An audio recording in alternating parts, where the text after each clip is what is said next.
तुम्ही या चॅनलवर नवीन असाल तर सबस्क्राइब करा, तसेच लाईक आणि शेअर नक्की करा। सोलापूर जिल्ह्यातील महाराष्ट्रातील सुप्रेमींना शिवाजी महाराजांच्या जयंतीच्या निमित्तानं मनापासून शुभेच्छा देतो। आज अतिशय आनंदाचा क्षण आहे। छत्रपती शिवाजी महाराजांच्या पुतळ्याचं अनावरण तेही एका शिवसैनिकाच्या हस्ते भरतशेठ गोगावले या ठिकाणी उपस्थित आहे आणि ते रायगड जिल्ह्याचे आहे। छत्रपती शिवाजी महाराजांच्या राजधानीतून हे छत्रपती शिवरायांनी त्यांचा मावळा या ठिकाणी छत्रपती शिवाजी महाराजांच्या पुतळ्याचं अनावरण करायला पाठवावा असा दूत सरकार योग हा चरणराज चौरे यांच्या माध्यमातून आपल्याला या ठिकाणी पाहायला मिळालं। या कार्यक्रमाचं ज्यांनी संयोजन केलं शिवसेनेचे जिल्हाध्यक्ष चरणराज चौरे, या ठिकाणी व्यासपीठावर उपस्थित असलेले आपले लाडके आमदार राजाभाऊ खरे, आपले विजयरावदादा डोंगरे ज्यांनी आता मार्गदर्शन केलं ते चरणराज चौरे, महेशजी साठे, बरेच जण, रमेशजी बारसकर, त्याचबरोबर सुशीलजी क्षीरसागर, आपले तहसीलदार, आपले पीआय, व्यासपीठावर उपस्थित सर्व मान्यवर आणि प्रचंड मोठ्या संख्येनं आज शिवजयंतीच्या निमित्तानं माझ्या माहितीप्रमाणे मोहोळ तालुक्यातला संपूर्ण परवानगी असलेला पूर्णाकृती एकमेव हा अश्वारूढ पुतळा, एकमेव। बरोबर आहे का? चुकत असेल तर दुरुस्त करा। पूर्णाकृती अश्वारूढ आणि राज्य सरकारची परवानगी असलेला सार्वजनिक ठिकाणी असलेला एकमेव। त्यामुळं सबंध मोहोळ तालुक्यानं चरणराज चौरे यांचं जोरदार टाळ्यांचं अभिनंदन केलं पाहिजे। राज्याचे कॅबिनेट मंत्री थेट रायगडवर या ठिकाणी 9 तासाचा प्रवास करून आपल्या कार्यकर्त्यासाठी छत्रपती शिवजयंतीच्या निमित्तानं शिवाजी महाराजांच्या पूर्ण अश्वारूढ पुतळ्याचं, पूर्णाकृती पुतळ्याचं या ठिकाणी अनावरण करण्यासाठी उपस्थित राहील। कार्यकर्त्यावर जीव प्रेम कसा असावा ते कुणाकडून शिकले? एकनाथराव शिंदे साहेब यांच्यावर आनंद दिघे साहेबांनी जबाब प्रेम केले। आनंद दिघे साहेब कधी मंत्री नव्हते, आनंद दिघे साहेब कधी आमदार आणि खासदार नव्हते। आनंद दिघे साहेब चरण तू जसा जिल्हाध्यक्ष आहे तसेच एका जिल्ह्याचे ते अध्यक्ष। तुमच्या गावचं असल्यामुळं, आपल्यात असल्यामुळं आपल्याच माणसाची कधी आपल्याला कदर नसती। पण ज्या पदावर आनंद दिघे साहेबांनी काम केलं त्या आनंद दिघे साहेबांचा एक शिवसैनिक या महाराष्ट्राचा मुख्यमंत्री झाला। त्याच पदावर काम करणारा तुमच्या पेनूरचा एक, तुमच्यातला एक सवंगडी चरणराज चौरे, आणि त्यांनी ध्येय काय बाळगलं?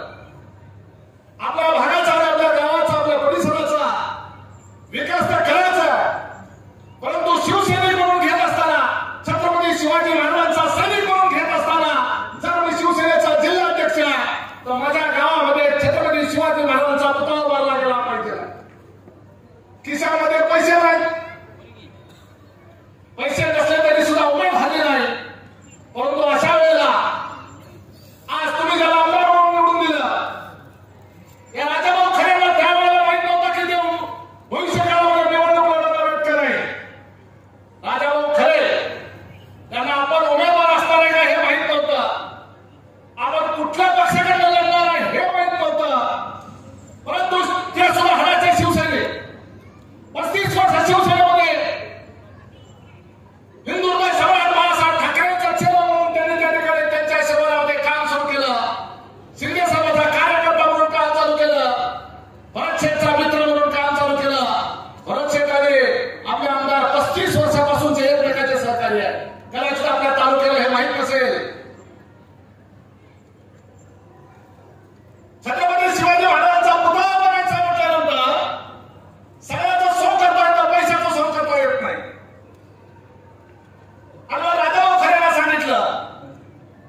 पाठवून दिलं नाही तुला.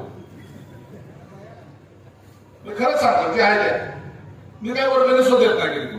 मी सारखं लोकांना म्हणतो वर्गणी काय मागू नका, काम काय पण सांगा. खरं नाही बरं जेव्हा माहिती पण खरं म्हणतो म्हणून लोक विश्वास करतात. पण राजा मग अंशूर आहे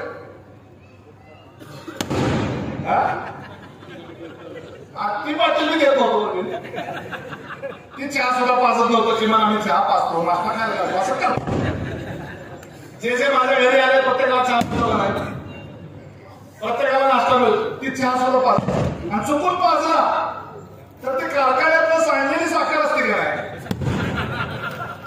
सगळे कबूतर त्याच्यात सांडलेली असते. ती साखर गोळा करून जातात ठेवतात ग्रामपंचायतीत घेऊन ठेवते आणि ग्रामपंचायतीमध्ये बसून त्या साखरेचा चहा पाजतात.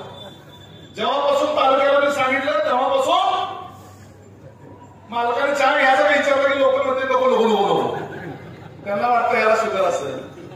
परंतु लोक विचार करते ते कबूतर लागलेला साखरेचा चहा करून द्या जाऊ द्या.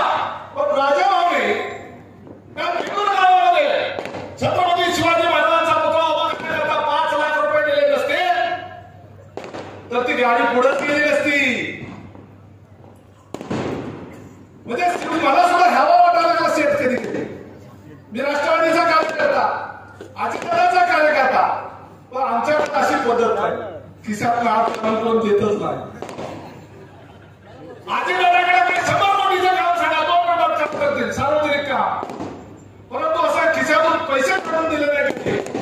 परंतु एकनाथ शिंदे साहेबांसारखा दानशूर माणूस 25 लाख रुपये या पुतळ्याच्या करता म्हणजे अख्खा पुतळा एकनाथ शिंदे साहेबांनी दिला.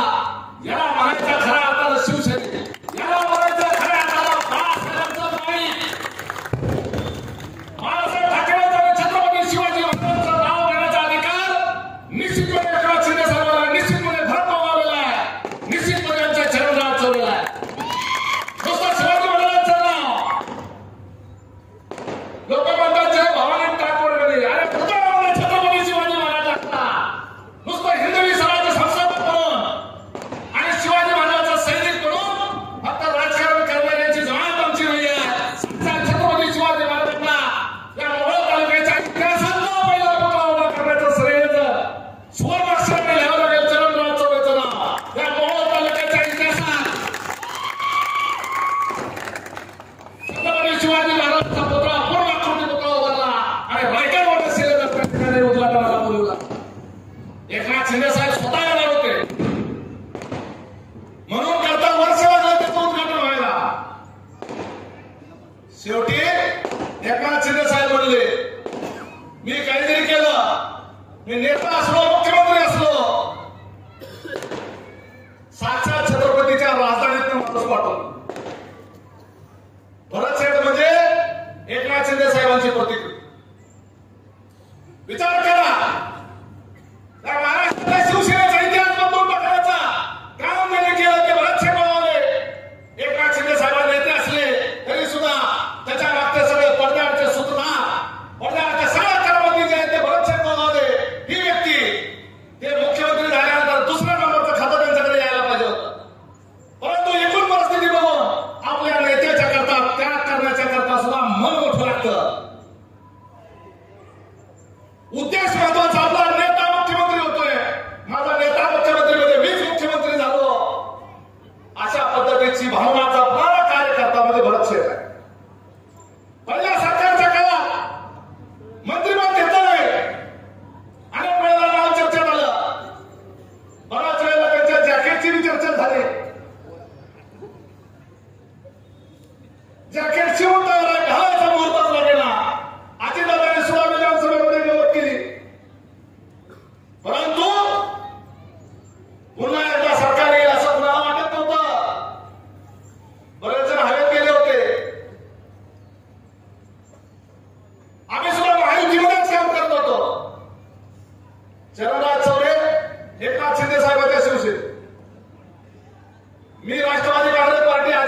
दीपक गायकवाड सोडले, महाविकास आघाडीमध्ये फार कमी लोक होते.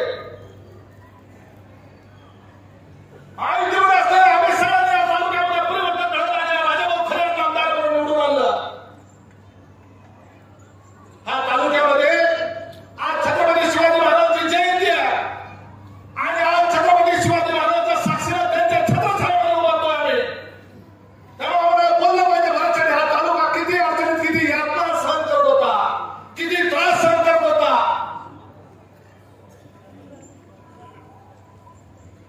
त्यांच्या विरोधामध्ये जर कोण बोललं तर लगेच त्याच्यावर पोलीस केस होत होत्या, त्याच्यावर अट्रॉसिटी होत होती, त्याच्यावर गुन्हा घडण्याचे खोटे गुन्हे दाखल जात होते. आमच्या आया बहिणीची जी आहे त्या अब्रू दिवसा ढवळ्या दररोज लुटली जात होती.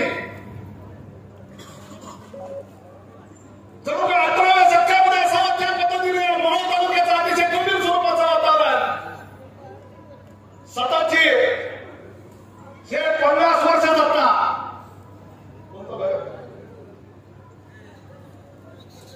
50 वर्षाची सततची सत्ता एवढा मोह झालेला होता. सत्तेची एवढी मगरूर आली होती, त्यांनी या मोहोळ तालुक्याचे 2 तुकडे केले. स्वतःच्या गावामध्ये तहसील कार्यालय घेऊन गेले. बरेचसे मोहोळ तालुक्याची जी भौगोलिक परिस्थिती आहे, या भौगोलिक परिस्थितीनुसार अंदर गाव हे माळा तालुक्याच्या बॉर्डरला असलेले गाव. माळा तालुक्याच्या बॉर्डरला असलेल्या एका गावामध्ये अंदर अप्पर तहसील कार्यालय गेलं आणि 42 गावं अंदरला जोडून टाकली. ती 42 गावामध्ये हे तुमचं पेनूर गाव, पाटपूर गाव, तांबोळ हे सगळं भाग कुणाच्या गावावर जोडली. उमेश पाटलाचं नरखेड जोडून टाकलं, विजयराज डोंगरेचं आष्टी जोडून टाकलं, मामाजी बापू चरणराज चौरेचं पेनूर पाटलं जोडून टाकलं.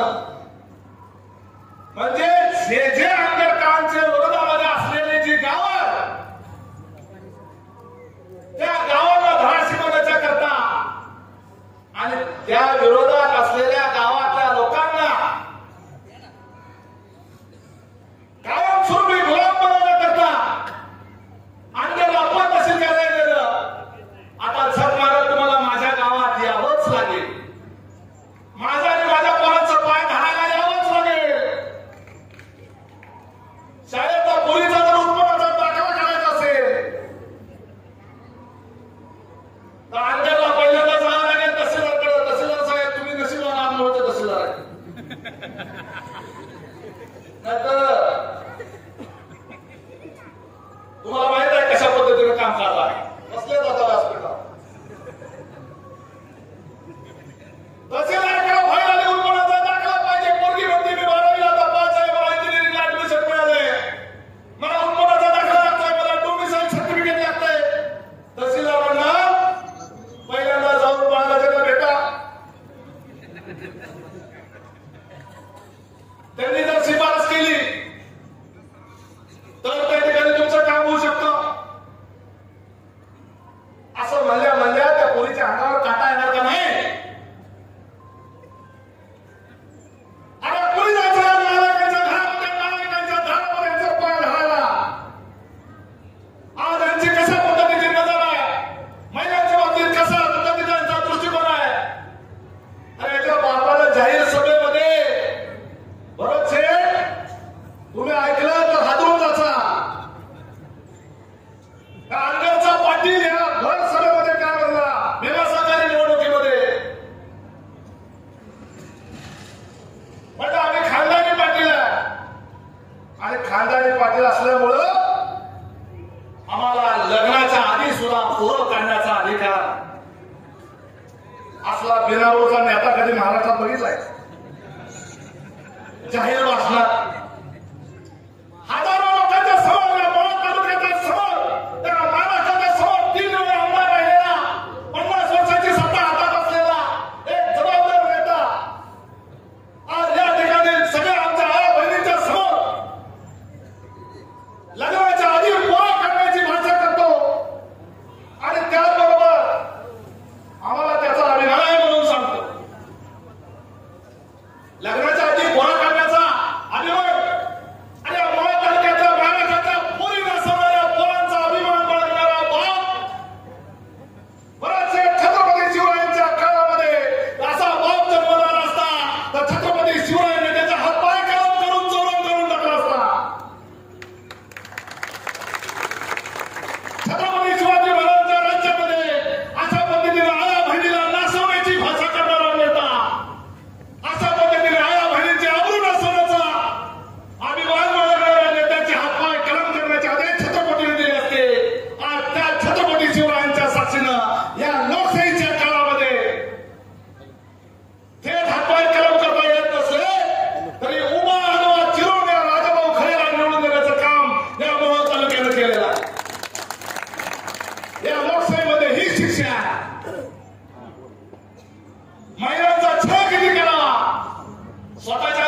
काढ बाबा फोटो लवकर. ए सेल्फी त्यांना ऐकू दे बाबा, रायगडवरून आले मुख्यमंत्र्यांचे जवळचे. आपल्या भागातलं कौतुक सांगितलं पाहिजे बाळांना. आपल्या नेत्यांची मोठी मोठी कर्मकांड आपल्याला कळली तर आपल्याला कळेल ना काय ते उपाय आपला नेता इथला आधीचा.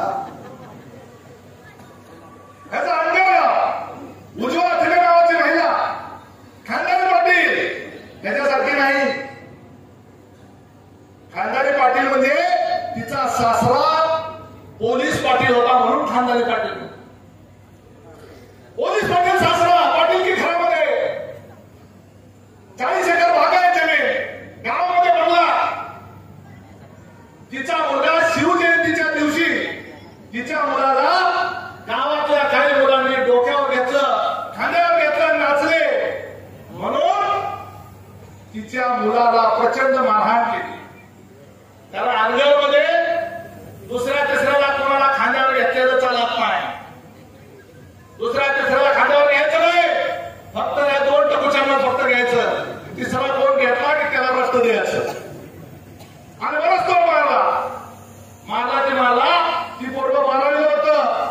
12वीची परीक्षा चालू असताना त्याच्यावर खोटी अट्रॉसिटीची केस केली. 17 वर्षाचं पोर खोटी अट्रॉसिटीची केस केली आणि त्या पोराला शाळा सोडायची वेळ आली, परीक्षा बुडवली त्याची.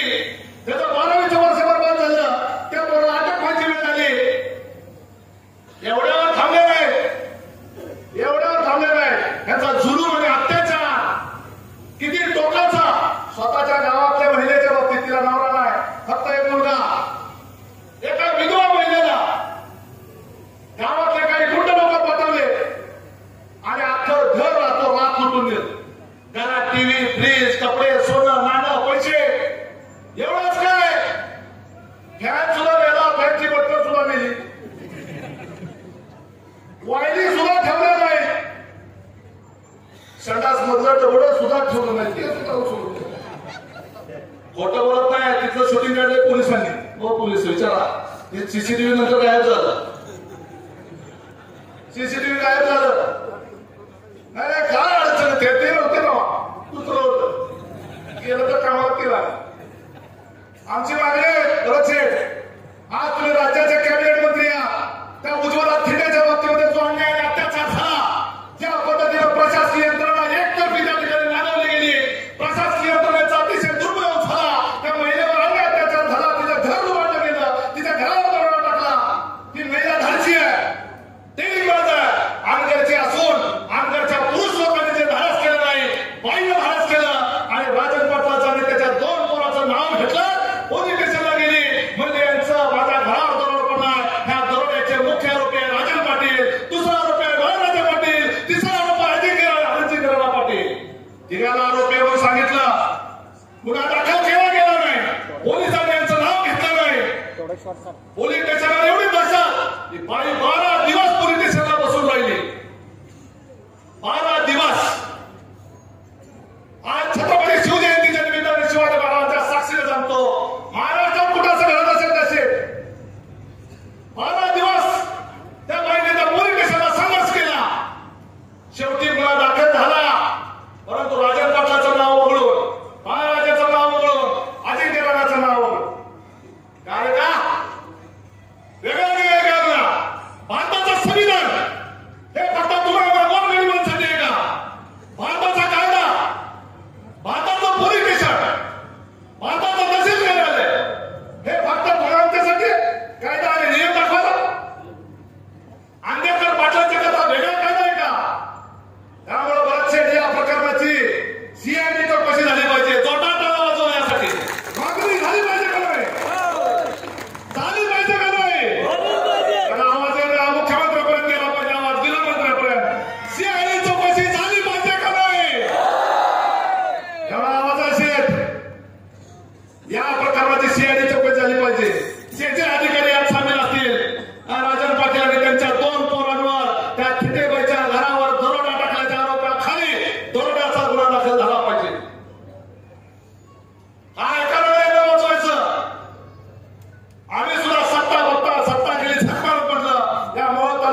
मीची बी नाही तुमच्या गावाला अंगाला आहे.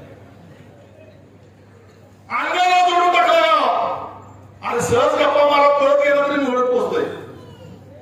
विनाकारण अंगाला जोडून टाकलं कारण नसताना हायवे असलेलं मूळ एवढा अन्याय त्याचा तो झाला. आज शेठ आजा चरणराज चौरे हे बहादर आहे आणि त्याने मुख्यमंत्र्यांच्या मागे लागून आम्ही फक्त त्याच्या होता होतो भरत शेठ पुढे होते. भरत शेठ त्याच्या रस्त्यावर मुख्यमंत्र्यांना थांबवलं. सह्याद्री अतिथीगृहामध्ये जात असताना पाहिलं मुख्यमंत्र्यांना थांबवलं की ह्या पोराचा यांचा प्रश्न अत्यंत महत्वाचा म्हणून सांगितलं. जर या संपूर्ण अंगर अप्पर तहसील रद्द करण्याच्या कामामध्ये सगळ्यात जास्त पुढाकार घेऊन जर आपल्याला सहकार्य कोणी केलं असेल तर ते भरत शेठने केलं. मी त्याला साक्षीदार आहे, विजयात डोंगरे साक्षीदार आहे. हा दीपक गायकवाड साक्षीदार आहेत, नानाजी बापू साक्षीदार आहेत, आपले रमेश बारसकर त्याला साक्षीदार आहे आणि सगळ्यांना तिथं होतो. राजाभाऊ खरे ते सुद्धा त्या ठिकाणी उपस्थित होते. आमदारकीसाठी इच्छुक असलेल्यांमधले राजाभाऊ खरे एकमेव तिथं होते. लक्षात घ्या, उमेदवारी त्यांना का मिळाली त्याच्या मागची पण काहीतरी कारण आहे. एक्झॅक्टली त्या सह्याद्री अतिथीगृहाच्या पायरीवर मुख्यमंत्री असताना एकनाथ शिंदे साहेबांना अडवलं आणि उभ्या उभ्या त्या ठिकाणी त्यांना समजावून सांगितलं. ते म्हणजे केली दिली आपला माणूस किती मोठा होऊ शकतो लक्षात घ्या. आमच्यापेक्षा मोठा होऊ द्या, तालुक्याचा भला होत असेल तर असे आमचे बहुजनांचे कार्यकर्ते, गोरगरिबाचे कार्यकर्ते, खरी कोणाला जाणारे कार्यकर्ते सार्वजनिक जीवनात मोठे झाले पाहिजे. अंगाच्या पाटलासाठी कार्यकर्ते मोठे झाले नाही पाहिजे. हे प्रस्ताविताला मोठं करायचं बंद करा. सामान्य कुटुंबातले रमेश बारसकर सारखे कार्यकर्ते, उमेश पाटला सारखे त्याच्या घरामध्ये 7 पिढ्यामध्ये कोणी साऱ्या गावचा सरपंच नाही, ग्रामपंचायत सदस्य सुद्धा नाही असा कार्यकर्त्यांना मोठं करा. त्यांच्यामध्ये ताकद उभी करा. ताकद उभी केली. आज अजितदादाचा जसा माझ्या महाराष्ट्रात अजितदादाकडे चालतो तसा आज भरत शेठकडे आणि त्या ठिकाणी एकनाथ शिंदे साहेबांकडे तुमचा चरण दशरथाचा चालतो. आज तो तुमच्या गावचा आहे, तुमचा अभिमान आहे, पेडूर गावचा अभिमान आहे. पेडूर गावचे इतर अनेक पुढारी आहेत मला माहित आहे, परंतु आपल्या गावाचा एक सहकारी पुढे जात असेल, स्वतःच्या हिमतीनं कर्तृत्वानं पुढे जात असेल, मतभेद विसरून आपल्याला त्या ठिकाणी त्याच्या पाठीशी उभारला पाहिजे आणि ही भूमिका पेडूरकरांनी घेतली पाहिजे. जशी माझ्या अंगरखेडनं माझ्या पाठीशी उभं राहण्याची भूमिका घेतली तशा पद्धतीने पेडूरकरांनी चरणच्या पाठीशी उभं राहण्याची भूमिका घेतली पाहिजे. छत्रपती शिवरायांच्या साक्षीदार त्यांच्या पायाशी उभं राहून भरत शेठ एकनाथ शिंदे साहेबांचा फोन चालला 2 मिनिट आज विहिरीवरच कुठं काय असं कुठे पळाली होती ना. रोजगार हमीवर विहिरीवर खडी फोडायला जाणारा एक रोजगार हमीचा मजूर आज रोजगार हमीच्या मंत्र्याच्या शेजारी बसलेला लक्षात घ्या. अशी माझी इच्छाशक्ती. आर पाटलांनी सुद्धा एकेकाळी रोजगार हमीवर खडी फोडायचं काम केलं. चरण त्यामुळे भविष्यातला राज्याच्या मंत्रिमंडळामधला आराम दुसरा आराम सुद्धा होऊ शकतो तुमच्या. शिवजयंतीच्या निमित्त आम्ही सगळेजण चरण तुला शुभेच्छा देतो. भरत शेठ ही वाक्य लक्षात ठेवा. परतच्याला शपथ विपत घेताना आठवतील सगळ्यांना. आणि त्यामुळं अशा कार्यकर्त्यांना ताकद द्या. सामान्य माणूस मोठा झाला पाहिजे. छत्रपती शिवाजी महाराजांचा पोळा गाता असताना महात्मा ज्योतिराव फुले यांनी छत्रपती शिवरायांचा उल्लेख कुणवारी भूषण म्हणून केला होता. कुणब्याचा राजा म्हणजे शेतकऱ्यांचा राजा. अशा शेतकऱ्यांच्या पोरांना मोठं करण्याचं काम आज रायगडवरून आलेल्या छत्रपतींच्या राजधानीतून आलेल्या भरत शेठ आपल्या सगळ्यांची जबाबदारी आहे. आणि त्यामुळं कार्यकर्त्याला प्रोत्साहन मिळतं, कार्यकर्त्याला ताकद मिळते आणि त्याचा भाग तुमचं आमचं सगळ्याचं कर्तव्य असतं. अशा वेळेला की आपल्या मधला एक सहकारी पुढे जात असेल तर त्याला ताकद दिली पाहिजे. द्वेष, अहंकार हे सर्व बाजूला ठेवून तुमच्या आमच्यातला कुणीतरी मोठा होत असेल, जसा आपल्या घरातला आपला मुलगा आपला भाऊ ज्यावेळेला मोठा होताना आपल्याला आनंद होतो, तसाच आनंद आपला सहकार्याला मोठा होताना सुद्धा मनापासून झाला पाहिजे. हे व्यासपीठावरच्या सगळ्यांनी शिकलं पाहिजे. आपला सहकारी मोठा होतो म्हणजे की राजकारणात पहिल्यांदा आपलं दुखायला चालतो. ती मोठा लागला आमचं पोटा दुखायचं. जो जास्त कष्ट करेल, जो जास्त लोकांची सेवा करेल, जो लोकांमध्ये फिरेल, लोकांमध्ये वावरेल, लोकांच्या सुखदुःखामध्ये स्वतःला लावून घेईल, लोकांचे प्रश्न सोडवण्याच्या करता अहोरात्र परिश्रम करेल, असा कार्यकर्त्याला कोणी थांबू शकत नाही. मेहनत करणाऱ्या कष्ट करणाऱ्या कार्यकर्त्याला कोणी थांबू शकत नाही. आणि असाच कष्ट करणारा एक कार्यकर्ता आज चरणराज चौरे आहे. आणि त्यामुळे आज एवढ्या प्रचंड संख्येने आपण सगळे जमलेले आहेत, त्याच्या मला ताकद उभा केलेली आहे. वर्षभर छत्रपती शिवाजी महाराजांच्या पुतळ्याचं अनावरण करण्याच्या करता वाट पाहावी लागली. आज रायगडचे सुपुत्र या ठिकाणी आलेले आहेत. आज ते रोजगार हमी विभागाचे मंत्री आहेत. आणि आज भरत शेठ आमच्या या तालुक्यामध्ये आम्ही आंदोलन आणलेला असला तरी तो तुमचा माणूस आहे, ओरिजिनल शिवसैनिक आहे आणि तुमचा जेव्हा भावाचा मित्र देखील आहे. सुखदुःखाचे सगळे प्रसंग तुम्ही एकमेकांमध्ये पाहिलेले आहे. आज तुमच्या मित्राची, तुमच्या कार्यकर्त्याची, एका शिवसैनिकाची आमदार झाल्यानंतर प्रतिष्ठा जपण्याचं काम तुम्हाला करायचं. त्यामुळं रोजगार हमी मंत्री म्हणून आम्हाला या चालू वर्षात तुमच्याकडून या मोहोळ तालुक्याकरता, या मतदारसंघाकरता किमान 1000 कोटी रुपयाची कामं तुमच्याकडनं मिळाली पाहिजे. 1 रुपया सुद्धा कमी चालणार नाही. त्याचं कारण असं आहे, आमच्या या गावामध्ये एका गावात नीट रस्ता नाही, एका गावात नीट शाळा नाही, कुठेही नीट पिण्याच्या पाण्याची सोय नाही, एका गावात नीट गटार नाही, अंगणवाडीला नीट त्या ठिकाणी इमारत नाही, शाळेला कंपाऊंड नाही, क्रीडांगण नाही. 50 वर्ष नुसतं मुलीला खायचं काम, जे काय आलं ते अनगरला गेलं. 4000 कोटी रुपये अजितदादांनी दिले या तालुक्यात.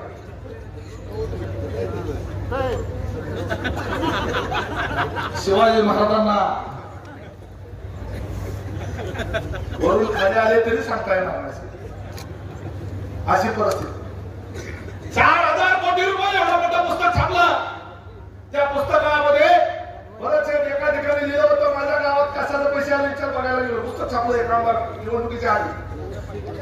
पुस्तकात लिहिलं होतं 7 लाख रुपये गवत लागवड. मी डोक्याला हात लावला. आमदारांना 4000 कोटी खर्चले, विकास निधी आणला. त्या आमच्या नरखेड गावामध्ये 7 लाख रुपयाची गवत लागवडसाठी उल्लेख केला. मी विचार केला, गवत लागवड करायची काय गरज आहे? गवत तर तसंच पगारच येते. गवत लावायची गोष्ट आहे का? आयुष्यात कधी गवताची पेरणी कुणी केली आहे का? आपण गव्हाची पेरणी करतो, ज्वारीची करतो, मका लावतो, कडवळ लावतो. गवत कोण लावतं सांगा?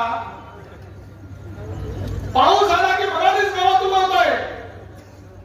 आणि त्या फॉरेस्ट मध्ये गवत लावण्याच्या करता 7 लाख रुपयाची तरतूद केली. याचा अर्थ 4000 कोटी रुपये लुटून खायचे काम केले.